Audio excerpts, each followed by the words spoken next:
thought I'd do the midweek chat a little early today. I'm up on the north shore of Lake Superior. Lake Superior is just, I couldn't decide, should I do it at Lake Superior in the background? This is so lovely. I wanted to read something about a river a little bit later today, so I want to be near a river. I did a test with the sound. I think you can hear me over the roaring waters. You can see the sunlight hitting the far water there. It's pretty, isn't it? And the fall colors are here, but they're more inland. So right around the lake, it's still, they're waiting for them to turn. So we don't have that glory today. So I have some Parish news, a little bit of Parish news, some reflections on this and that. I got my cool hiking hat on today. I got these things. Some guy saw me in the parking lot. These hiking poles, you know. He goes, I got a pair of those. I never use them. Are they any good? And I said, I would not be here today if I didn't have those poles. So I get the sore feet, the sore knees, all that stuff. So, hey, if you ever like to hike and you feel like your legs get too sore, try out these poles. They just take a little pressure off, especially going downhill. You can kind of dig in with them. So it's great. They're a great thing. So yeah, I came up here Sunday afternoon, caught the end of the Packer game, and then I'll be heading home pretty soon from here. I'm on my way back. So this, by the way, is called the Baptism River. So that is a happy connection with our midweek chat to have the Baptism River here. Honestly, I wasn't going to come here because it seemed like it was enclosed in the state park. And I'm too cheap. I don't like to have to pay for a day pass just to use a park for a couple hours, which is a flaw. You know, I think, heck, you know, state parks need our fees, and it's a good cause. But yeah, I'm willing to spend. I bought a pair of mittens for $22 just now, so I could pay for a park pass. Anyway, so, but there's a way to get in here without paying to get into the state park. So that was great. And people couldn't have been nicer giving me directions. So our big news from the parish is Jacky, right? Thankfully, Jacky Miller, our pastoral minister, she will be continuing. You'll still see her at St. James. She's not moving away, but she's going to retire from our staff. She's been on the staff for 14 years, I think, and she's been in parish ministry for 46 years. So she came to us from, I always forget the name of the area, but Diocese of Madison, the southwest corner of the state. So by, Platteville area, that whole. So I know when I came to St. James, I had known Jacky before, and she just couldn't have been kinder, more compassionate, give me a soft landing in a new parish, and it's just a real good person to minister with, you know, really great instincts. Speaks her mind and her heart, and her mind and her heart are good, they're solid, well formed in the church and in the scriptures. And so I don't want to, but she's great, everybody knows her, you know. So I was thinking on the way down here what to say about Jacky, and one of the things would be that I guess we're all made in the image of God, and with Jacky, that's kind of obvious. You can just sort of see it, you know. So for the rest of us, you have to look a little harder. For many of us, anyway.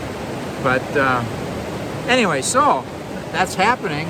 But also this weekend, after all the masses, you can go to the gathering space, give Jacky a thank you. And after the last Mass, after the 10 o'clock Mass, we'll have a bigger reception and a little time for some open mic. We're hoping, I saw Christine put a note that to check, make sure the microphones work. We had trouble with the microphone in the gathering space a month ago. But then we heard someone kind of fixed it, and so I hope it works. It'd be nice to hear some stories about Jacky. So we'll probably do the microphone stuff probably around noon, 12:15, after people have had cheese and crackers and Kool-Aid. And we got kind of a surprise. Well, as soon as you say that, people will be disappointed. But there's something that Deborah got from a friend who designs things that I'm really looking forward to seeing. It'll be a very nice addition to our weekend as we honor Jacky's 46 years of service to the church, which continues, but just not in a paid way after Sunday.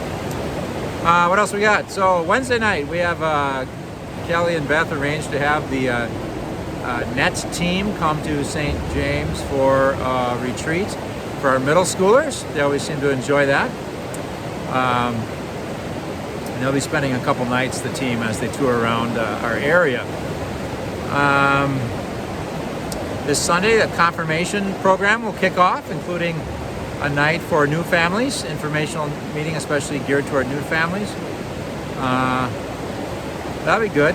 So Father Schultz, a lot of people got to see Father Schultz if you were at the 10 o'clock Mass on Sunday. The pastor previous to me has been pastor at St. James, I think, for 23 years or 24 years before I arrived. And he said, I got some time. I don't have filling in anywhere. I'd like to celebrate at St. James. Of course, you're welcome for that. And by happy coincidence, we had the baptism of Benjamin Thomas Adams, who's related to he married a Huntsley, and Father John baptized all the Huntsley children, I think. Yeah, he did, either at St. James or his previous parish in Whitehall. Anyway, so it's just kind of a real happy coincidence that he could be there for this baptism. That was good. So, what else we got here? I think maybe that's my hardcore parish news. We have, I don't know if people watch PBS at all. It's a little bit uncomfortable here, but it's okay. I don't want to block that nice sunny area there. If people watch PBS or any Ken Burns specials, a couple months ago I was promoting the one on adolescence and mental health, and that was good, but it wasn't as gripping as his usual documentaries because he didn't actually do it. He sort of oversaw the production of it. Very informational, very good series. I still encourage anyone to watch it. But this one is more one that he did, along lines of the Civil War one he did, or country music, which was excellent. He had one on Muhammad Ali recently, Vietnam War. So this one's on the United States and vis-a-vis the Holocaust in World War II in Germany. And whenever I say Holocaust, that's just kind of the natural phrase. That's the most common phrase. But I do appreciate a lot of the Jewish people. They don't call it the Holocaust. They call it the Shoah. The Shoah means the disaster, just the disaster. Because Holocaust has this sort of it's like a Holocaust offering to God. Like Abraham and Jacob, they make a holocaust to God. They burn a sheep or something. And so you see the tragic association with Holocaust because the burning and all the bodies that were killed and burned, the Jewish people mostly, and some others. Anyway, so this documentary. It was over 3 nights. It's still available online for a couple more weeks yet. And it just, I don't know, I think it's an important story to know. And then particularly how our country reacted to it. And it happened to be during a time when there was a lot of anti-immigrant bias. So one of the things, I've watched 2 out of the 3. I have another 2 hours to go. But one of the stories that they sort of track is the Anne Frank, the Diary of Anne Frank. A lot of people will read that in grade school. The teenager, Jewish girl who kept a diary and lived in hiding in Amsterdam for a long time, I think over a year. I was actually at her house once. We had a layover on our way to the Holy Land, and some of us went to Anne Frank's house. She was famous for saying something along the lines of, in spite of everything I think that basically people are good. And, you know, coming from a Holocaust victim, a Shoah victim, kind of breaks your heart, you know. But anyway, her family tried like crazy to come to the U.S. and they didn't make it. We did allow like over 200,000 Jewish people in, but there were like 5 times that applied that we did not allow in. And so the story puts up a mirror to us, some kind of hard things, some hard realities, some anti-Semitism that was going on, anti-Jewish feeling and thought and policy in the United States, and just in general, a little bit like Hitler, you know. There were those elements in the U.S. too. I never really heard that. So anyway, nothing else. It's history, and it's a good thing to, I think, be aware of. So I put that in front of you. I'll see if any new insights come when I watch the last episode this week sometime, hopefully. I don't know why. But I thought of this when I was thinking of this today. I remember listening to Boston radio. You can sometimes pull in these faraway stations on AM at night. And I used to listen to the Larry Glick show, and from WBZ Boston, 1030. And it was just a call-in talk show. It was kind of fun. But he played these kind of old songs. And one of them was kind of a non-violent resistance song. So, I mean, there was resistance to what Hitler was doing as well, of course, both in Germany and in the U.S.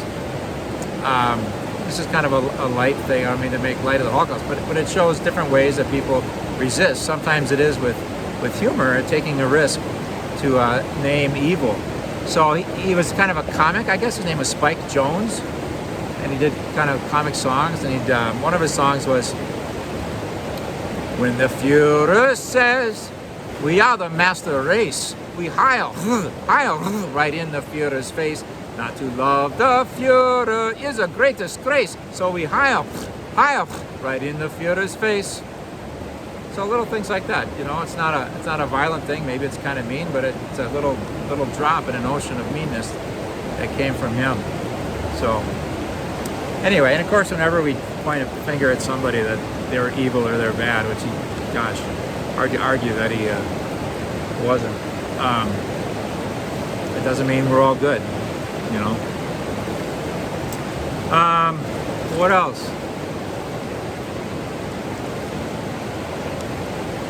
I did bring something about this water I want to say, but I don't know. I mean, whenever I come up to the North Shore here, I'm alone this time. I think of people that I've been here with. They're really just 2 people. Well, 3. My mother and I took a trip up here 6 years ago, and she's still alive. She's 92, and she came up when she was 86, and I wanted her to take this hike that I remembered as being very easy.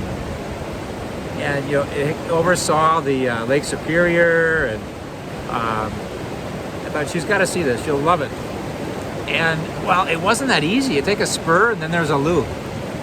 Oberg Mountain, if anybody's wondering. And well, we got to the spur. It was a longer spur than I thought, but she was tough. She's in pretty good shape, and so we got there, and I thought, well, it's just a little ways to this lookout. So she says, okay, you know, she's game for it. So it was longer again to this lookout than I thought, and then I said, isn't this incredible? You saw Lake Superior, the sky, the trees, and she said, well, it's okay. I say, what? And what I discovered later was before she had her cataract surgery, and I don't think she could tell where the lake really was versus the sky. I think it all kind of looked just like a blur to her. So anyway, so that was too bad. But then I thought, well, we might as well do the loop. And I thought we had finished half of the loop by that we were at that point, you know. Well, we just done a little bit of the loop, and so it ended up being quite a long hike over some rough terrain, and I'm just like praying, oh gosh, please don't fall and break your hip or break an ankle. And she did not. Anyway, she's probably one of the oldest people to do the Oberg Mountain Loop. She was 86 in 3 months. So hats off to Mom.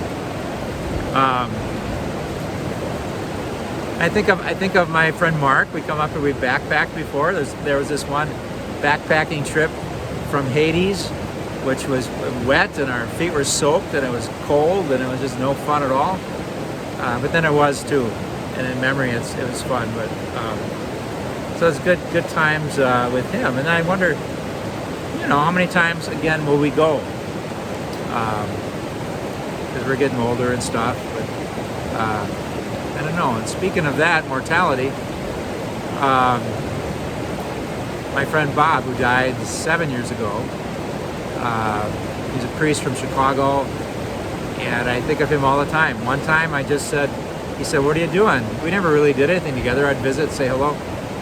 So I'm going to go for Lake Superior for a few nights. And I just said, you want to come with? And he said, sure. And that's actually, oh my gosh, now I have to be responsible for Bob. But I don't know, we must have come up 5 times maybe, and I would hike during the day and he'd stay and read and hang out in town, and we'd have a nice dinner together. It's just lovely, and he really liked it, and I miss him when I come up. I remember different spots where we stopped.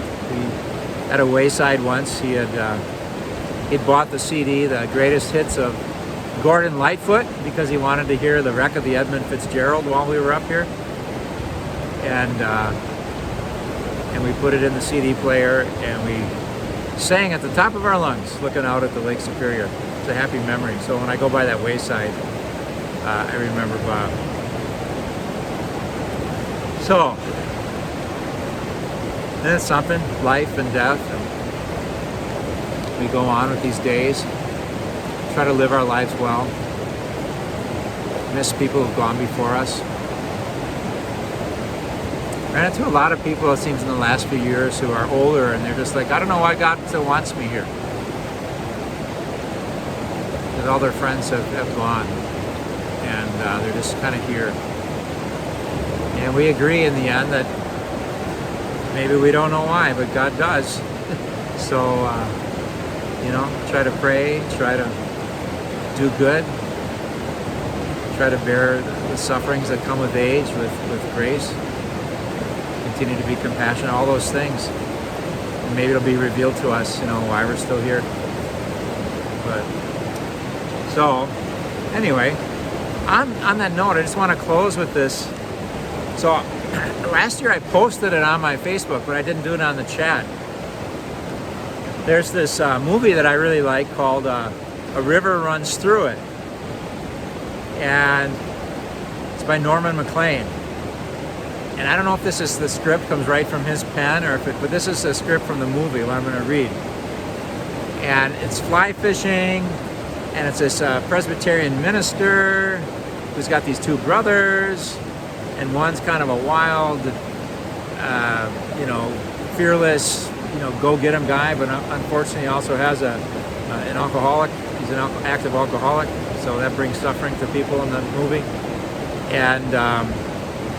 And then there's this other brother who's more meek, scholarly. I forget if he's studying to be a writer, And so I think it's autobiographical. I think that's supposed to be like Norman.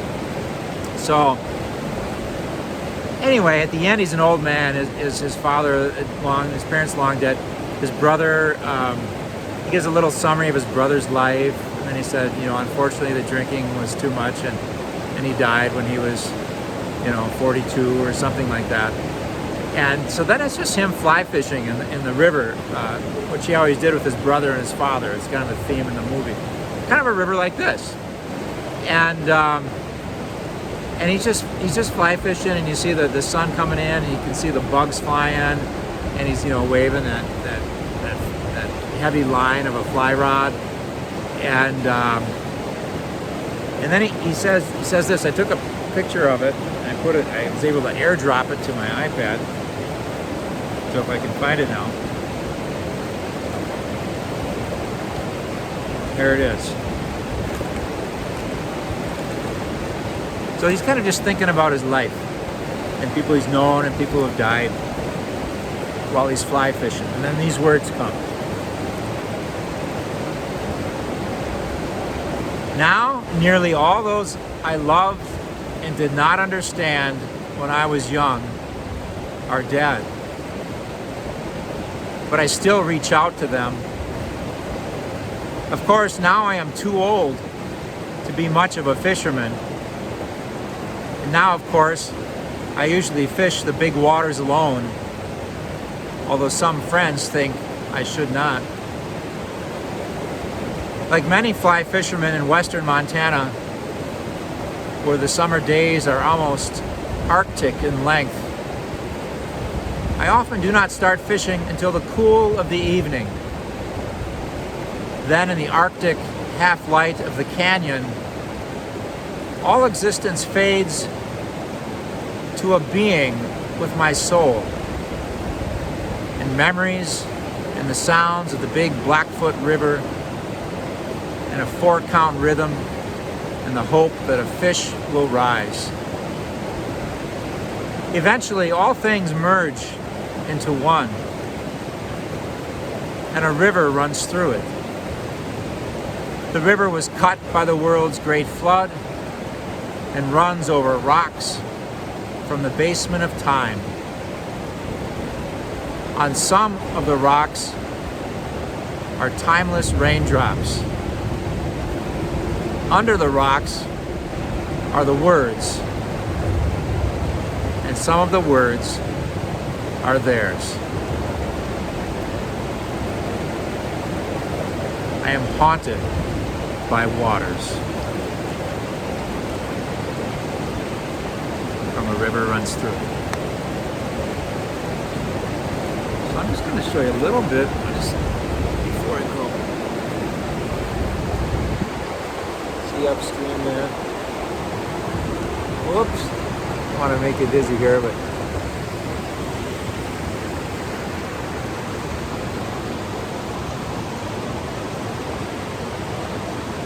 just dumps into the Lake Superior.